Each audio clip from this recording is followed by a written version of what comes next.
వాసుదేవాయ. ఓం నమః శివాయ. ఈరోజు మన వీడియోలో మహాలయ పక్షంలో ఏం చేయాలి, అసలు మహాలయ పక్షంలో ఎందుకు జరుపుకుంటాము, అసలు దేనికి ప్రసిద్ధి, ఇవన్నీ కూడా మన వీడియోలో చెప్పుకుందాం. అలాగే నా యూట్యూబ్ ఛానల్ని సబ్స్క్రైబ్ చేస్తున్న అందరికీ ధన్యవాదములు. ఎవరైనా సబ్స్క్రైబ్ చేసుకోకపోతే తప్పకుండా సబ్స్క్రైబ్ చేసుకోండి. పక్కనే ఉన్న బెల్ ఐకాన్ని క్లిక్ చేయండి. నా యొక్క ప్రతి వీడియో మీ దాకా చేరుతుంది. మహాలయ పక్షంలో ఏం చేయాలి, అసలు మహాలయ పక్షం అంటే ఏమిటి అన్నది కూడా తెలుసుకుందాం. సెప్టెంబర్ 17 నుండి అక్టోబర్ 2 వరకు మనిషి ఎంతగా ఎదిగినా, ఎంత దూరం పయనించినా తన మూలాలను మర్చిపోకూడదు. ఆ మూలాలే అతని జన్మకి, అతని సంస్కారానికి, సంస్కృతికి కారణం. అందుకే ఏటా ఏదో ఒక సమయంలో మన పెద్దలు తలుచుకునేందుకు కొన్ని సందర్భాలు ఏర్పరిచారు. వాటిలో ముఖ్యమైనవి మహాలయ పక్షం రోజులు. చనిపోయిన వారి ఆత్మ తిరిగి జన్మించాలంటే అన్నాన్ని ఆశ్రయించే తల్లి గర్భంలోనికి ప్రవేశిస్తుందని శాస్త్రం చెబుతుంది. శ్రాద్ధ కర్మలు సరిగ్గా నిర్వహించకపోతే మనిషికి ప్రేత రూపంలో సంచరిస్తూనే ఉంటాడని చాలా మతాలు నమ్ముతారు. ఈ రెండు వాదనలు నమ్మకపోయినా పూర్వీకులు తలుచుకోవడం సంస్కారం అన్నది మాత్రం కాదనలేం కదా. అందుకే ఒక సందర్భమే మహాలయ పక్షం. భాద్రపద బహుళ పాడ్యమి నుంచి అమావాస్య వరకు వచ్చే 15 రోజుల కాలాన్ని మహాలయ పక్షమని అంటారు. మహాలయ పక్షంలో పితృదేవతలకు తర్పణం విడుస్తాం కాబట్టి దీనికి పితృపక్షమని కూడా అంటారు.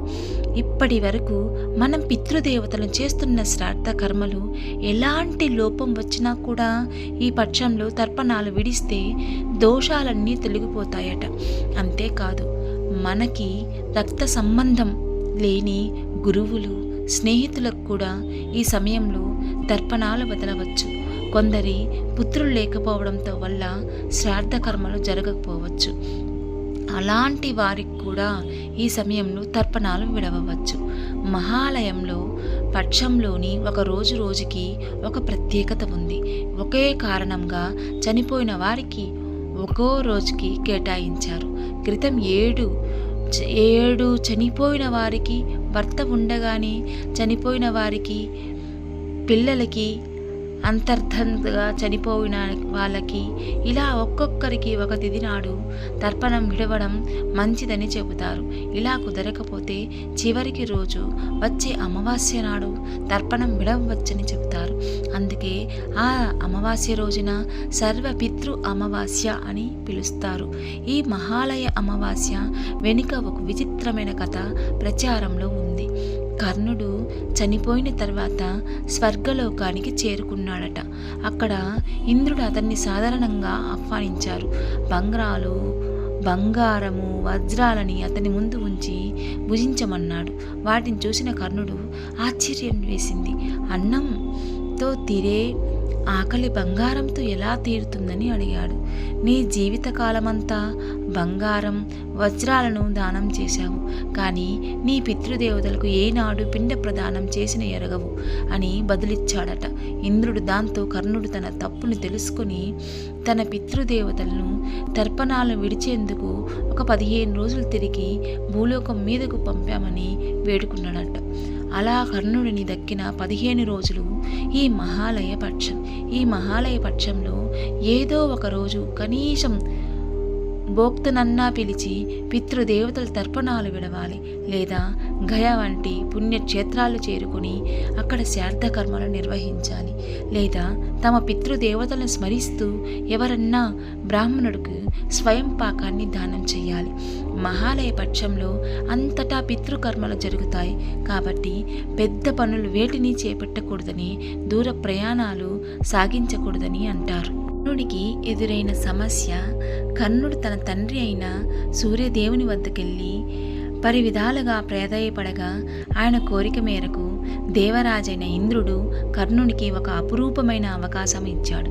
నీవు వెంటనే భూలోకానికి వెళ్ళి అక్కడ అన్నార్థులందరికీ అన్నం పెట్టి మాతాపితరునికి తర్పణం తిరిగి రమ్మన్నాడు. ఆ సూచన మేరకు కర్ణుడు భాద్రపద బహుళ పాడ్యమి నాడు భూలోకానికి చేరాడు. అక్కడ పేదలు, బంధుమిత్రులు అందరికీ అన్న సంతర్పణ చేశాడు. పితరులకు తర్పణాలు వదిలాడు. తిరిగి అమావాస్య నాడు స్వర్గానికి వెళ్ళాడు. ఎప్పుడైతే కర్ణుడు అన్న సంతర్పణలు, పితృ సంతర్పణలు చేశాడో అప్పుడే ఆయనకు కడుపు నిండిపోయినది, ఆకలి తీరింది. కర్ణుడు భూలోకంలో గడిపి తిరిగి స్వర్గలోకానికి వెళ్ళిన ఈ పక్షం రోజులకి మహాలయ పక్షమని పేరు. ఈ మహాలయ పక్షము చివరి రోజు మహాలయ అమావాస్య అని పిలుస్తారు. కావున ప్రతి ఒక్కరూ కులాలు మతాలకు అతీతంగా మీ కుటుంబంలో సన్నిహితుల్లో గురువుల్లో మరణించిన మీ పితృదేవతలకు తిల శ్రాద్ధకం కానీ అన్న శ్రాద్ధకం కానీ సమర్పించిన వారికి అనుగ్రహం పొంది మీ వంశాభివృద్ధికి ఆశీస్సులు పొందగలరు. విన్నారుగా మహాలయ పక్షాలు ఎందుకు జరుపుకుంటామో? ప్రతి ఒక్కరికి ఒక విన్నపం. నిజంగా బ్రతుకున్నప్పుడు తల్లి తండ్రి విలువ తెలియదు చాలామందికి. చనిపోయిన తర్వాతైనా కూడా వాళ్ళ విలువ తెలుసుకొని కనీసం సంవత్సరానికి ఒక్కసారి అంత అన్నం ఎవరికైనా సంతర్పణ చేస్తే వాళ్ళకి ఆకలి తీరుతుందట. ఇది శాస్త్రోక్తం. ఎందుకంటే వాళ్ళు ఎదురు చూస్తూ ఉంటారు, సంవత్సరానికి ఒక్కసారైనా నా బిడ్డ నాకు పెట్టకపోతాడా అని. బతుకున్న రోజుల్లో ఏ రోజు పట్టించుకున్నది లేదు, పెట్టింది లేదు. కనీసం చనిపోయిన తర్వాత సంవత్సరానికి ఒక్కసారైనా వాళ్ళని గుర్తు చేసుకుంటూ అన్న సంతర్పణ చేయడం వలన వాళ్ళకి పుణ్యగతులు కలుగుతాయి. లేకపోతే వాళ్ళు అలాగే విలవిల్లాడిపోతూ ఉంటారు. అందువలన తెలిసినంత వరకు తల్లిదండ్రులకి కానీ ఎవ్వరికైనా కూడా మనము పితృ కార్యక్రమాలు ఏవైతే ఉంటాయో మంచిగా నిర్వర్తించాలి. అప్పుడైతేనే వాళ్ళు స్వర్గలోకానికి వెళ్ళగలరు. అలాగే చాలామంది ఇవన్నీ ఆలోచించకుండా పోతే పోయాళ్లే, వాళ్ళనేం తలుచుకునేదని మాత్రం అనుకోకండి. వాళ్ళకు అన్నం పెట్టడం వల్ల నీ వంశమే వృద్ధి అవుతుంది. చాలామంది బిడ్డలు లేకను చాలామంది ఏదో ఒక రకంగా బాధపడుతూ ఉంటారు. ఇది పితృదేవతల శాపమే ఉంటుంది. పిల్లలు లేకపోయినా కూడా, లేకపోతే ఇంకేదన్నా ఇంట్లో ఏది తలపెట్టాలన్నా సరిగ్గా లేకపోవడం వల్ల ఇవన్నీ కూడా ఒక్కసారి మన వెనకటి వాళ్ళు ఎవరైనా ఇలా ఉన్నారా అనేసి ఒక్కసారి చూసుకొని నివృత్తి చేసుకోండి. ఈ మాలయ పక్షాలు అంత పవిత్రమైన రోజులు. అందువలన ప్రతి ఒక్కరికి చెప్తున్నాను, మాలయ పక్షాల్లో చనిపోయిన వాళ్ళకి పితృదేవతలకు కానీ ఎవరైనా కూడా మన వాళ్ళు చనిపోయిన వాళ్ళకి తర్పణ వదులుకోవడం చాలా వాళ్ళు తర్పణం వదులుకోలేమండి మేము అంటే ఏ గుడికి వెళ్ళినా పూజారి గారు వాళ్ళ పేర్లు చెప్తే తర్పణం వదులుతారు.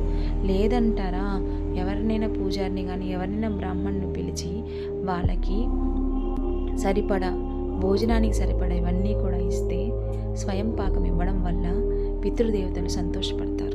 అలాగే ఎవరికైనా ఆ రోజు అన్న సంతర్పణ చేయండి. ఈ రోజుల్లో చాలా ఉన్నతమైన గతి చెందుతారు, వంశవృద్ధి అవుతుంది. ఎన్ని బాధలతో బాధపడుతున్న అన్నీ కూడా సరి అవుతాయి. మాలయ పక్షాలను వినియోగించుకోండి. తెలియని వాళ్ళు కూడా మనం తెలిసి తెలియక చేసిన పాపాలు కూడా నశించిపోతాయి. పితృదేవతలు కంటికి రెప్పలా కాపాడుతారు మనల్ని, మన బిడ్డల్ని, మన వంశాన్ని అన్నిటినీ కూడా. అందుకే మాలయ పక్షాల గురించి తెలుసుకొని ఆచరించండి. ప్రతి ఒక్కరూ ఆచరణ చేయడం వల్ల చాలా ఉన్నతమైన గతులు చెందుతారు. ఈ వీడియో మీకు నచ్చినట్లయితే తప్పకుండా సబ్స్క్రైబ్ చేయండి, షేర్ చేయండి, కామెంట్ పెట్టండి. నా యొక్క ప్రతి వీడియో కాస్త వినండి శ్రద్ధగా. ప్రతి ఒక్క దాంట్లో మంచి విషయమే ఉంటుంది. ఎన్నో విషయాలు మనం వింటూ ఉంటాం, కానీ శ్రద్ధగా వినడం వలన మన మనస్సుకు కూడా ప్రశాంతంగా అనిపిస్తుంది. దేవుడి స్మరణ అనేది చాలా గొప్పది కదా. ఈ వీడియో అందరికీ నచ్చిందని అనుకుంటాను. సర్వేజన సుఖినో భవంతు.